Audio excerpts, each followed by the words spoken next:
This is Jonathan Ferguson, the Keeper of Firearms and Artillery at the Royal Armouries Museum in the UK, a museum that houses a collection of thousands of iconic arms and armour from throughout history. On today's episode, he's going to be breaking down the guns of Cyberpunk 2077 to see what real-world weapons inspired the sci-fi creations in the game. The bit they've definitely taken is what's affectionately known as the HK slap, like that. Let us know if there are any other games, guns and mechanics that you want to see on the show, and make sure to subscribe for more videos like this, such as our recent Escape from Tarkov episode, and if you want to support Jonathan's work at the Royal Armouries Museum, check out the links in the description of this video. Right, time to hit the streets of Night City. Sophie, are you willing?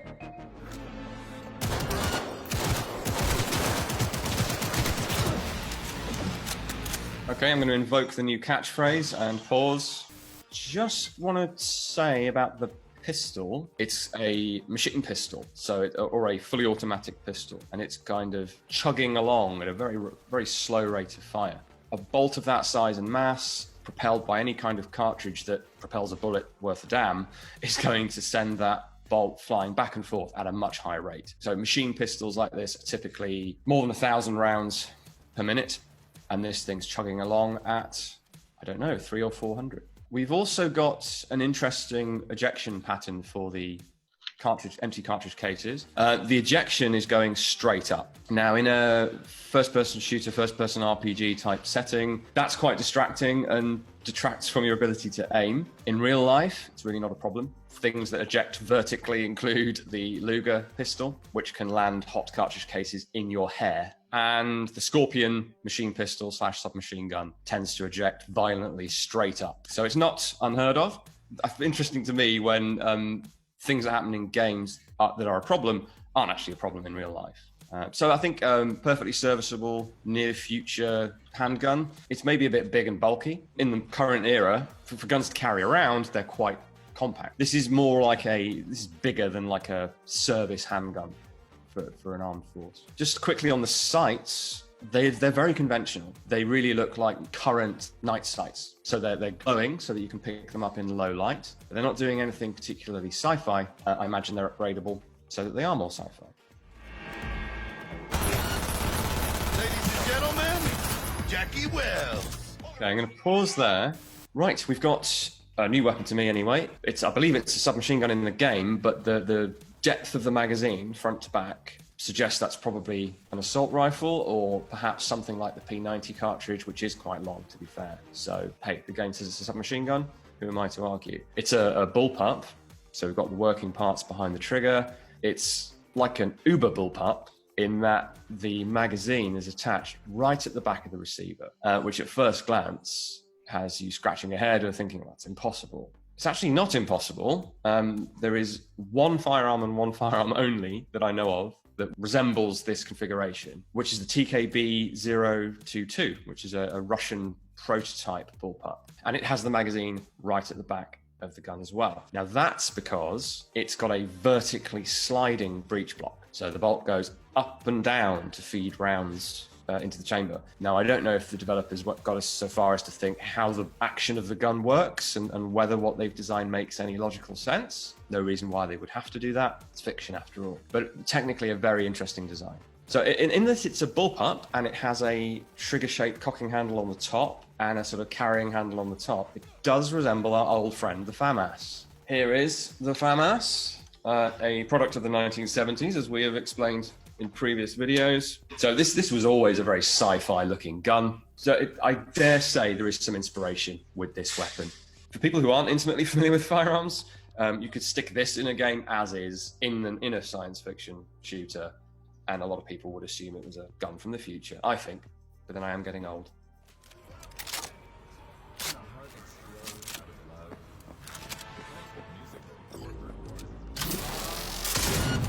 All right, I just want to pause there to say this thing is pretty cool. So what we've got here is, as you can tell, and if people are already playing it will already know, is a apparently 12 gauge shotgun, but it's using electromagnetic technology to accelerate whatever it's shooting. And I imagine there's a choice of sort of buckshot, slug, different ammunition. That's what it appears to be anyway. So a rail gun shotgun, effectively. The aesthetic of it is almost like the super shotgun and the BFG from Doom kind of smashed together, which I very much enjoy. But then when we open it up, we've got a conventional top brake lever, and we've got conventional looking brass or copper case heads there. The charging up effect fits that meme of the double barrel shotgun as a devastating close range weapon. Now I knew this was coming, so I've grabbed a gun to show you.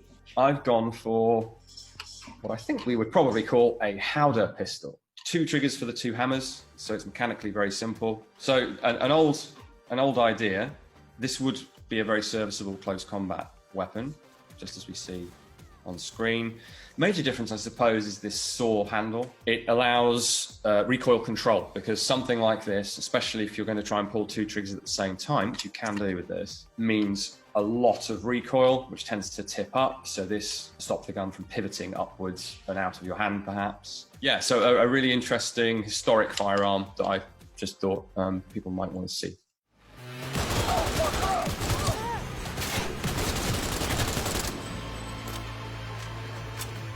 Pause. Right, so I was confused by the submachine gun that looked more like an assault rifle, and now we have an assault rifle that looks more like a submachine gun. This, though, this is like a Vector mashed up with a Galil, the Israeli Galil family of rifles. That handguard with the big hand stop at the rear is reminiscent of the one on the ACE, and actually on a couple of the earlier variants. Now, as a museum, we don't always have the latest versions of things, so we don't have the ACE. We have a couple of the other short Galils. So this is compact Galil, not the ACE, as I say. I've also grabbed it because, as well as having some of the styling cues referenced in this design, because it's got this knuckle bow trigger guard. That always makes things look more sci-fi.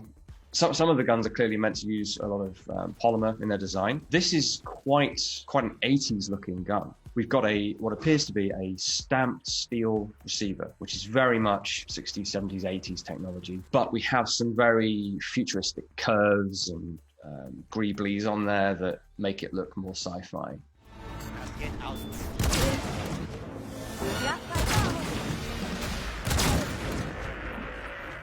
We've got another handgun, a revolving pistol, as they might have said in the 19th century. And it is interesting that revolvers never seem to go away entirely. They've gone out of fashion, largely because of the low capacity. That's always offset in pop culture by you only get 5 or 6 shots, but those shots are more powerful because you can fit a bigger cartridge in the gun. The gun can take the explosion that's happening inside without flying apart. So does a revolver make sense? As much sense as a lot of things in the game do. It's fiction after all. What I like the design. It's got the Alien style round counter by the look of it. It's got more what I was expecting for future sights, equivalent of iron sights, but they appear to be projected or are on a very slim bit of screen or something.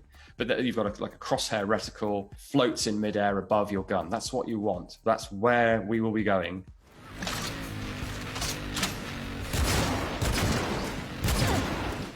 I managed to miss there how this thing is actually reloading, and it's a bit wacky. We've got a version here of the top brake design, which goes back to the 19th century. We've moved away from that in revolver design because it makes the gun weaker. It's breaking the frame open to allow the empty cylinder to come out and another one to be pushed in, and then you have to slap the top of the gun down, almost like the top cover on a machine gun. Very inefficient and slow. Good for gameplay balance because it means your gun takes longer to reload and you only get your limited number of shots. But it doesn't make much sense as a viable design.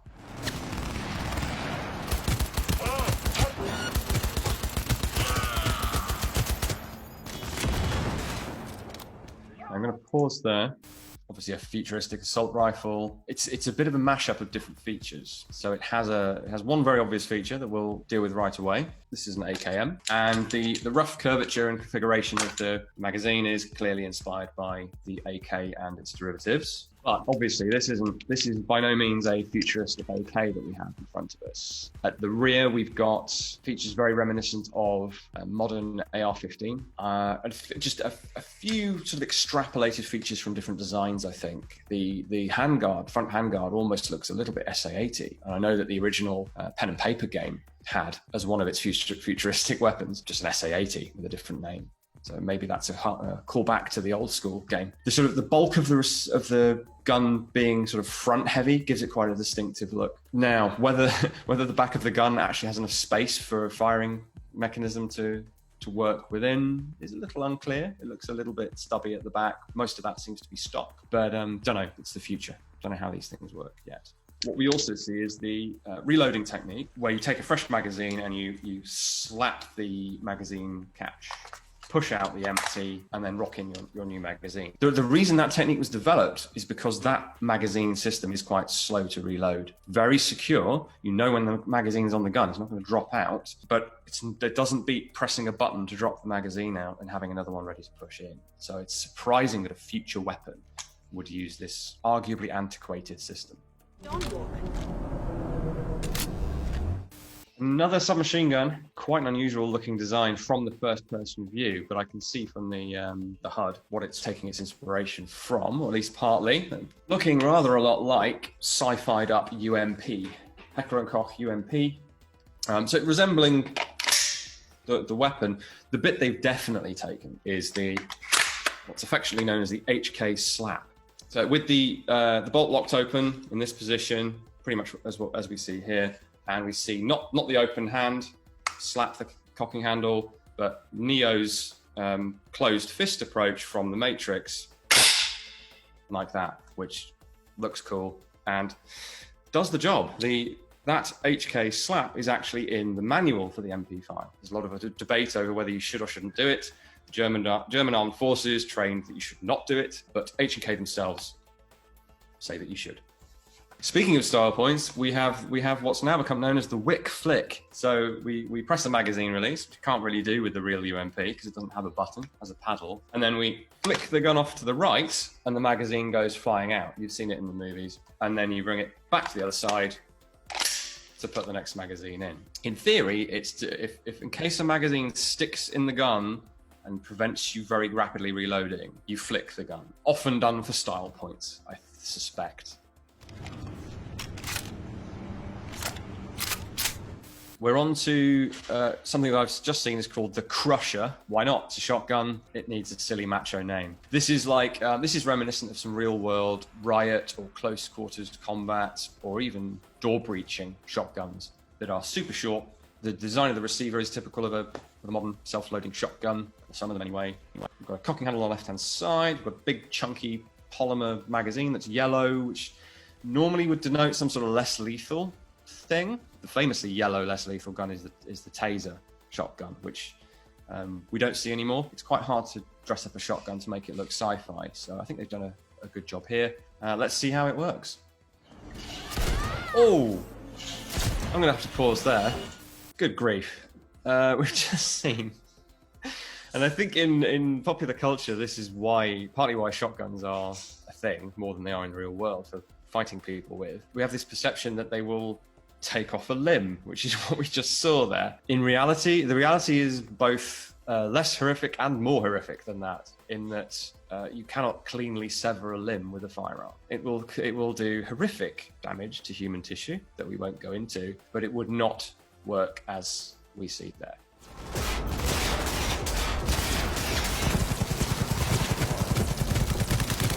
I'll pause there.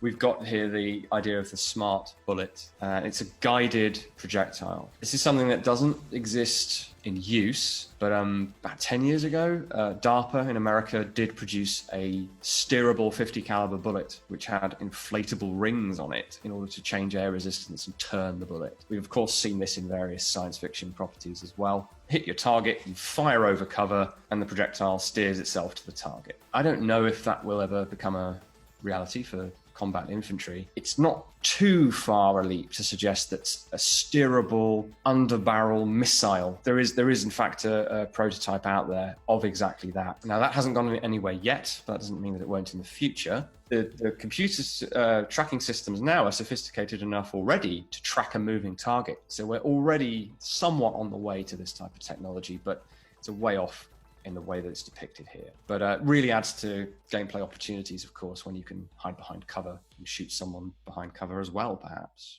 That might have been the cherry on top. Thanks everyone for watching. This has been a lot of fun. If you'd like to make a donation to the museum so that we can carry on doing this collaboration and caring for the collection that we have here. It's not expected in any way, but some people have responded already and we're really grateful for that. Especially the chap who said he'd like to buy me a beer. We'll take the donation instead. That's great, thank you. If you'd even like to consider becoming a member, there's a link for that in the description as well. So have a look at those. Either way, thanks again for watching. We really appreciate it.